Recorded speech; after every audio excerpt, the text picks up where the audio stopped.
이것은 국가의 권위로 국가의 너그러움을 나타내기 위해서 또 국민의 이 화합을 도모하기 위해서 범법자들의 공로나 행실과는 상관없이 일괄적으로 죄를 사해주는 것, 이것이 대사면입니다. 저도 대사면의 혜택을 입은 적이 있습니다. 교통벌칙금, 또 면허정지를 사면받은 적이 있습니다. 보통 대통령이 새로 취임할 때 국민에게 인심을 쓰기 위해서 이런 대사면을 단행하지 않습니까? 그러나 그 이후에는 10년 동안 무사고 운전을 했습니다. 이런 농담까지 있습니다. 새로운 대통령이 취임할 때까지 벌금을 내지 말고 개겨라.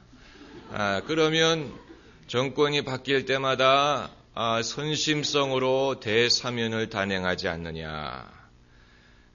하나님도 대사면을 단행하면 되지 않을까, 이런 생각을 우리가 할 수 있습니다. 어차피 세상에 의인은 한 사람도 없고 다 죄를 졌다고 하는데, 그리고 하나님은 그럼에도 세상을 사랑하고 그들을 심판하는 것을 원치 않는다고 하시는데, 그냥 하나님의 권한으로 대사면을 단행하면 되지 않을까. 그리고 어떤 조건을 달지 않고 용서해 주신다면 사람들이 하나님이 너그럽다, 후하다라고 보지 않을까. 그러니까 어떤 특정 종교를 믿어라, 누구를 믿어라 하는 조건을 달지 말고 그냥 사해 주시면, 어차피 사람은 죄인이니까, 그러면 하나님이 좀 후하다는 평가를 받지 않을까. 실제로 그런 식의 교리를 가르치는 교회들이 있습니다. 소위 만인 구원론을 가르치는 유니버설리스트, 또 유니타리안, 이런 교회들, 미국 동부에 가면 그런 교회들을 볼 수 있는데, 사실은 기독교라고 볼 수 없지요. 예수님이 없는 기독교입니다. 교회를 다니지 않아도 구원을 받을 수 있다고 하는데 누가 교회를 다니겠습니까? 그렇기 때문에 교회 성장을 위해서는 전혀 도움이 안 되는 그런 교리를 가르친다고 볼 수 있는데, 굳이 만인 구원론적으로 가지 않더라도 오직 예수님의 은혜로 구원받는다는 교리를 신봉하는 것이 엉뚱한 결론을 내게 할 수도 있습니다. 이것이 소위 도덕적 해저드의 문제입니다. 결국 용서해 주실 텐데, 어차피 인간은 다 죄인인데 어차피 용서해 주실 텐데 뭐 하면서 자기의 죄를 정당화하거나 변화를 거부하거나 심지어 회개를 하지 않는 그런 위험입니다. 이것이 하나님의 원래 의도는 아니지만 사람이 왜곡되다 보니까 엉뚱한 결론을 내릴 수도 있는 것입니다. 그래서 굳이 경건하게 살 필요를 느끼지 못하고 자신의 죄인됨을 인정은 하더라도 그것을 합리화하려고 하고 정당화하려고 하고 죄 속에 그냥 살려고 한다는 것입니다. 왜냐하면 어차피 용서해 주실 테니까. 이와 비슷한 사례를 신용불량자 구제에서 찾아볼 수 있습니다. 지금 우리나라의 신용불량자가 270만 명 정도 된다고 하는데, 신용불량자를 구제하는 것은 국가적으로 사회적으로 필요한 일입니다. 그러나 항상 그런 것을 잘못 이용하려는 사람들이 있는 것이 문제입니다. 그래서 자기 마음대로 빚을 져놓고는 나 몰라라, 국가가 갚아달라, 이렇게 되면 원래 선한 의도로 국가가 신용불량자를 사면해 주려고 하다가도 그것이 악용되는 부작용이 발생을 하는 것입니다. 이런 것을 도덕 해저드라고 부릅니다. 도덕적으로 악용될 수 있다는 얘기입니다. 그런데 하나님의 구원에도 이런 위험이 존재합니다. 예수님을 믿고 죄사함을 받는 것까지는 믿는데, 그렇기 때문에 이제는 마음 놓고 죄를 짓는다거나 또 자기의 죄 짓는 것을 부끄럽게 생각하지 않는다거나, 그리고 하나님의 긍휼하심을 이용하려고 하는 그런 문제가 발생하는 것입니다. 예수님 말씀 중에도 이런 것을 염두에 둔 말씀들이 있습니다. 내가 율법을 폐하려 왔다고 생각하지 말라. 천지가 없어지기까지 율법의 1.1획도 사라지지 아니하리라. 계명 중에 지극히 작은 것이라도 하나라도 버리고 그렇게 가르치는 자는 천국에서 제일 작다 일컬음을 받을 것이다. 신학자들 중에는 마태가 이 구절을 기록할 때 사도 바울을 염두에 두고 기록했을 것이다 라고 보는 사람도 있습니다.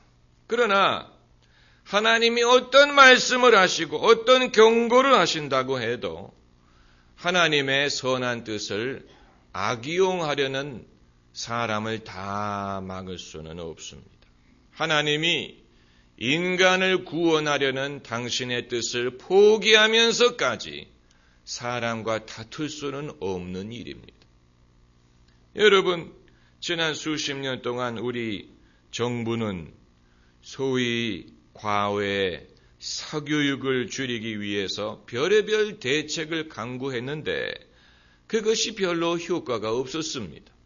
왜냐하면 엄마들이 정부보다도 머리가 더 좋기 때문에, 그래서 늘 허점을 찾는 데 성공을 한다는 것.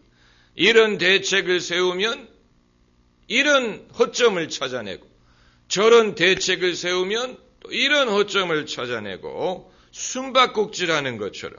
그렇다고 여러분, 정부가 학부형들을 적으로 취급할 수는 없는 것입니다.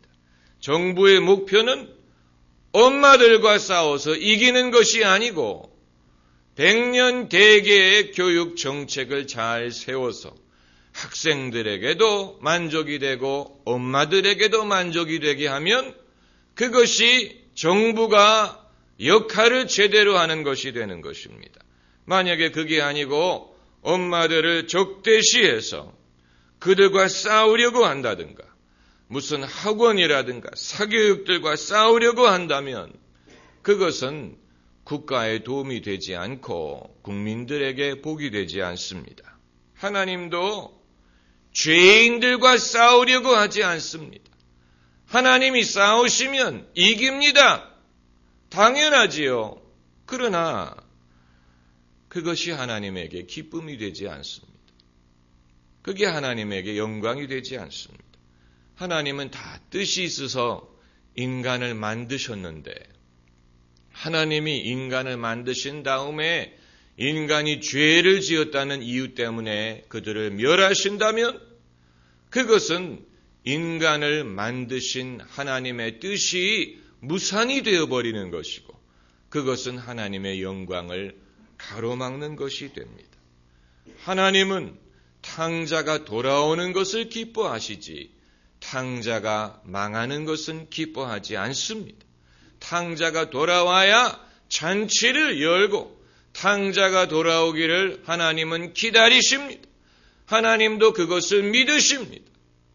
우리가 선한 결과와 선한 미래와 승리와 선한 역사를 믿는 것처럼, 기다리는 것처럼 하나님도 당신의 행하신 일이 선한 결과를 맺을 것을 믿으시고 그것을 기다리십니다. 여러분, 믿음이라는 원리는 사람만이 사용하는 것이 아니고 하나님도 믿음으로 사십니다. 그래서 보이지 않는 것에서 보이는 것을 창조하시고 없는 것을 있는 것처럼 부르시고 죄인들이 의인이 될 것을 믿으시고 아무도 예수님을 믿지 않는 곳에 복음의 씨앗을 뿌리시고 거기에서 장차 선한 열매가 거두어질 것을 믿으시는 것입니다. 인간만이 믿음으로 사는 것이 아니고 하나님도 똑같은 원리로 행하십니다. 그렇기 때문에 믿음이 없이는 하나님을 기쁘시게 못하는 것입니다. 예수님도 믿음으로 사셨어요. 예수님도 당장 눈에 보이는 십자가의 고난을 보시면서도 그 이후의 영광을 믿으시고 그 고난을 참으신 것입니다. 예수님이 믿음이 없다면 십자가를 질 수 없습니다. 십자가는 고통스럽고 무섭고 괴로운 것인데 그 이후의 부활과 영광을 믿음으로 내다보지 못한다면 어찌 예수님이 지금의 십자가를 감당할 수가 있겠습니까? 지금의 제자들의 모습은 어리석고 부족하고 겁이 많고 인간적이고 서로 다투고 육신적인 제자들의 모습을 보지만 예수님은 그 이후에 그들이 능력을 받고 그들이 성숙해져서 다 죽기까지 충성할 것을 믿음으로 내다보시기 때문에 지금의 모습을 보고 그들을 택하신 것이 아니고 장차의 모습, 장차 하나님이 능력을 주실 때의 모습을 내다보시고 그들을 선택하신 것입니다. 그것은 예수님이 우리를 보시는 것도 마찬가지입니다. 우리의 현재의 모습, 우리가 예수 믿기 이전의 모습, 우리나라가 복음을 받아들이기 이전의 모습은 형편없지요. 미신과 무지와 또 불신에 사로잡힌 인간의 모습, 그러나 현재의 모습만을 본다면 주님은 우리를 포기하실 것입니다만 현재의 모습만을 보는 것이 아니고 이후에 하나님의 은혜로 어떻게 될 것을 내다보시기 때문에 그러므로 인내함으로 주님도 선교사들을 보내시고 복음 전도하는 사람들을 보내시고 교회를 산골 벽지에 세우시고 그러면서 하나님도 역사하시는 것입니다. 우리는 하나님을 생각할 때 우주 만물을 만드시고 또 전지전능하신 분이기 때문에 하나님의 스케일은 굉장히 크고 어마어마한 이 거시적인 하나님만을 생각하기 쉽지만 그러나 성경이 보여주는 하나님은 지극히 작은 곳에서 작은 일을 작은 스케일로 시작하시는 하나님이 그리고 작은 것을 보시는 하나님, 중심을 보시는 하나님, 또 소자 한 사람에게 행하는 것을 보시고 골방에서 기도하고 은밀히 의를 행하는 것을 지켜보시는 하나님입니다. 그리고 하나님의 나라가 누룩처럼 역사해서 누룩이 지극히 작지만 이 반죽 속에 들어가면 전체에 퍼지는 것처럼 하나님의 나라는 작게 시작하고 또 작은 믿음으로 시작하지만 그것이 자라고 자라서 커진다고 예수님이 말씀하신 것처럼 왜 하나님이 숫자도 작고 힘도 없는 히브리 민족을 선택해서 그들로 선민을 삼으시고 그들이 여호와 하나님을 알게 하시고 그 믿음을 보존하게 하시고 그들에게 율법과 선지자를 주시고 그들의 혈통을 쫓아 그리스도가 태어나게 하셨습니까? 하나님이 큰 스케일, 큰 일만을 선호하신다면 히브리 민족보다는 애굽 민족이라든가 바벨론이라든가 바사라든가 헬라라든가 더 큰 문명, 더 큰 백성, 더 숫자도 많고 더 번성하고 더 영광을 누리는 그런 민족도 많은데 그게 아니고 땅도 좁고 숫자도 적고 여러 가지 면으로 작은 민족을 하나님이 선택하셔서 그들에게 하나님을 아는 믿음을 주시고 그 믿음을 지키게 하시고 그들로 하여금 뭔가 하나님의 역사를 이어나가게 하신 것을 보면 하나님은 스케일이 크지만 그렇다고 해서 하나님이 늘 큰 데서만 일을 하시는 것이 아니라는 것을 보게 되고 큰 역사, 화려한 것만이 하나님의 일이 아니라는 것을 보게 됩니다. 그렇기 때문에 우리도 하나님이 그렇게 전능하시다면 왜 나를 하루아침에 큰 부자로 만든다든가 하루아침에 유명하게 만들어준다든가 이렇게 하시지 않고 왜 하나님이 하시는 일이 이렇게 오래 걸리고 또 힘들고 기다려야 되고 이래야 되느냐라는 의구심을 가질 수가 있지만 그러나 그것은 하나님의 일하시는 방식을 모르기 때문에 그런 것입니다. 여러분, 예수님이 하나님의 아들이고 만유의 주이시지만 당신의 일을 갈릴리에서 시작하시고 갈릴리 사람들과 함께 하시고 어부들 또 세리들 죄인들 병자들을 가르치시고 그들에게 사랑을 베푸시고 예수님은 이스라엘 땅을 벗어나지 않고 그 가운데에서 사시고 그리고 거기서 십자가 지시고 죽으시고 승천하셨습니다. 그러나 예수님은 그 다음 세대와 다음 세대가 그 믿음을 이어받고 성령의 능력을 받아서 결국은 이 복음이 땅끝까지 증거될 것을 예언하셨다는 것입니다. 여러분, 그렇기 때문에 하나님의 역사가 제대로 시작하는 것이 중요하지.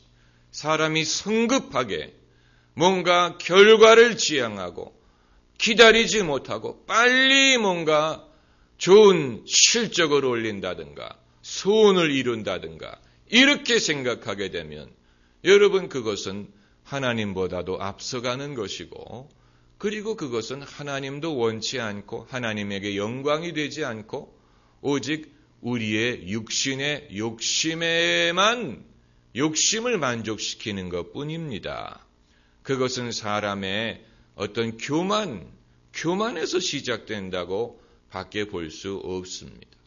여러분, 우리가 이와 같은 하나님의 방식을 아는 것이 이것이 왜 예수님이 나는 마음이 온유하고 겸손하다라고 말씀하셨는지를 이해하게 될 것입니다. 예수님이 그렇게 말씀하셨어요. 나는 마음이 온유하고 겸손하니 너희가 쉼을 얻는다. 예수님 자신도 온유하고 겸손한 그런 뜻을 품으셨습니다.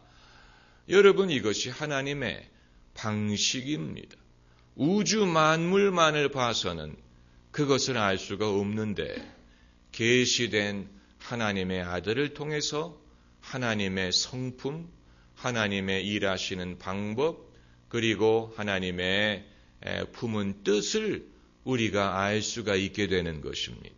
그렇게 생각하면 여러분, 우리는 그동안에 나는 좀 복을 못 받았다라든가 하나님은 나를 등한시했다라든가 뭔가 내가 하나님의 은혜를 다 경험하지 못했다라고 생각하는 것이 착각일 수가 있어요.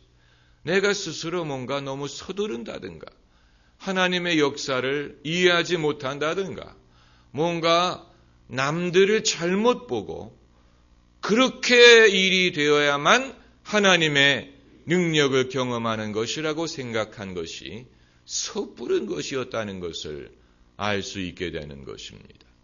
여러분, 하나님은 사람을 차별하지 않습니다. 다시 말하면 누구에게는 많은 은혜를 주고 누구에게는 인색하고 이런 하나님이 아니라는 것입니다. 모든 사람은 비슷합니다.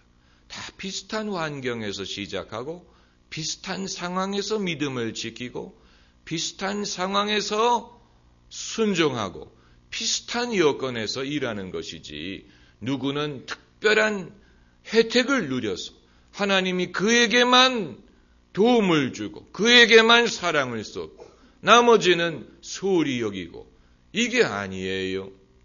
여러분, 그 사실을 기억하셔야 됩니다. 하나님의 오해 중에, 인간이 하나님을 오해하는 것 중에 하나가 하나님은 특별히 사랑하는 사람을 어디 숨겨놨을 것이다. 하나님은 특별히 쓰시는 사람이 있을 것이다. 이런 식으로 생각하고 나는 아니야. 나는 기도도 부족하고 나는 뭐도 부족하고 이런 식으로 생각하는 것은 하나님을 사람처럼 생각하는, 사람은 그럴 수 있지요. 그러나 하나님은 사람과 같지 않습니다. 하나님은 사람과 같지 않습니다. 그것이 우리에게는 기쁜 일입니다. 하나님이 사람과 같지 않다는 사실. 하나님은 사람처럼 생각하지 않고 사람처럼 조급해하지 않고 하나님은 사람처럼 편벽스럽지 않습니다. 하나님은 오래 참으시고 하나님도 믿으시고 특별히 하나님은 당신이 시작하신 일이 잘 될 줄을 믿으십니다. 우리도 그것을 믿어야 됩니다. 하나님이 시작하신 일, 내가 시작한 일이 아니고 하나님이 시작하신 일, 하나님이 내 삶 속에, 하나님이 우리 가정에 시작하신 일이 분명히 있는데 시작하셨기 때문에 여러분이 교회를 다니는 게 아닙니까? 시작하셨기 때문에 여러분이 기도하는 것이 있는 게 아닙니까?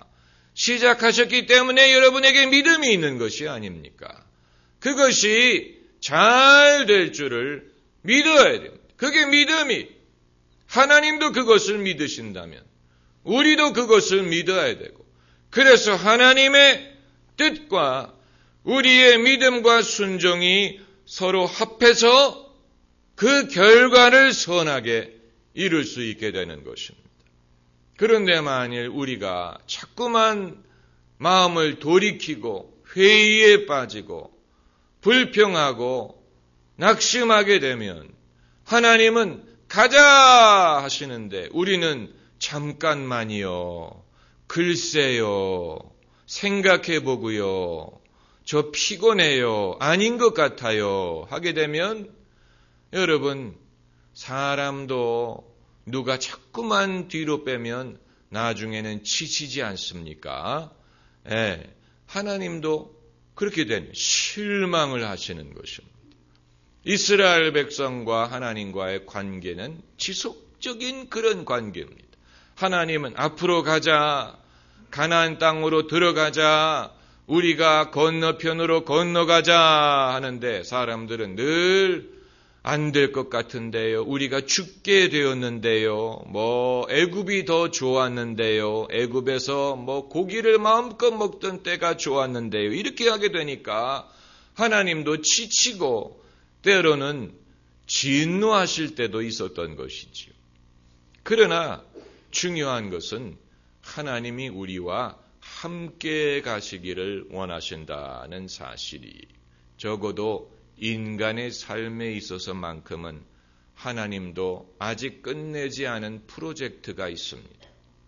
하나님이 아직 끝내지 못한 프로젝트가 있는데 이것은 예수 그리스도 안에서 하시는 프로젝트고 우리와 함께 하시는 프로젝트고 우리의 믿음을 요구하는 프로젝트입니다. 할렐루야. 네, 이 말씀을 듣는 분들이 복됩니다. 2부 설교 때는 그 설교 안 했습니다. 아직 2부가 되지는 않았지만 아직 안 했지요. 당연히 2부 시간이 안 됐으니까. 그러니까 여러분에게 복되다라는 얘기. 시간을 거꾸로 보면 그렇지 않습니까? 그래서 에스겔서 33장 11절에 나는 악인의 죽음을 기뻐하지 않느니 악인이 그 길에서 돌이켜 사는 것을 기뻐한다. 이렇게 말씀을 하셨습니다. 여러분, 오늘 본문 말씀을 우리가 빨리 읽어보면 여기에 10명의 문둥병자가 등장하는데 문둥병자가 상징하는 것은 죄인입니다. 인간의 죄를 눈으로 볼 수 있다면 문둥병처럼 추할 것이다 라는 뜻입니다. 10명이라는 숫자는, 열은 사람 손가락이 10개이기 때문에 모든 것을 뜻합니다. 합계를 뜻할 때 10이라는 숫자를 사용합니다. 그렇기 때문에 10명의 문둥병자라는 말은 모든 죄인을 뜻하는 말일 수가 있습니다. 모든 죄인, 예수님께서 이 10명의 문둥병자에게 깨끗함을 선포하시고 그리고 제사장에게 가서 보이라고 말씀하셨습니다. 제사장은 율법을 뜻합니다. 율법의 요구를 만족시킨다는 얘기입니다. 이들이 가다가 깨끗함을 입었어요. 10명이 다 깨끗함을 입었어요. 이제 이들은 예수님이 필요가 없게 되었습니다. 왜냐하면 이미 깨끗하기 때문에.